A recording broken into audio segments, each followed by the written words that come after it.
নাগরাকাটায় BJP সাংসদ খগেন মুর্মুর উপর আক্রমণ অত্যন্ত নিন্দনীয় এবং দোষীদের পাকড়াও করছে বাংলার পুলিশ। কিন্তু এখানে সব থেকে বড় প্রশ্ন থেকে যাচ্ছে, খগেন মুর্মুর উপর আক্রমণ কি আসলে বিজেপির গোষ্ঠীদ্বন্দ্ব?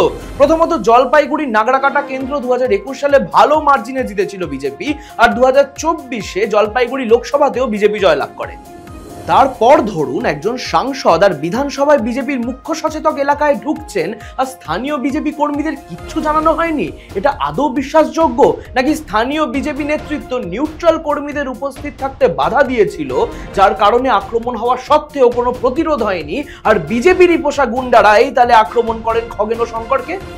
সেই দিন বিজেপি রাজ্য সভাপতি শ্রমিক ভট্টাচার্য নাগরাকাটায় উপস্থিত ছিলেন, কিন্তু তিনি বেরিয়ে যাওয়ার পরেই কেন আক্রমণ হলো? তাহলে কি রাজ্য সভাপতিকে আক্রমণ না করে খগেন মুর্মু আর শঙ্কর ঘোষকে আক্রমণ করার নির্দেশ ছিল বিজেপির গুন্ডাদের কাছে? এই সকল প্রশ্ন থেকেই যাচ্ছে, যার উত্তর দেবে সময়। এইদিকে নজর রাখবো আমি, শুভম গাঙ্গুলি, আর আপনারা দেখতে থাকুন দৃষ্টিভঙ্গি।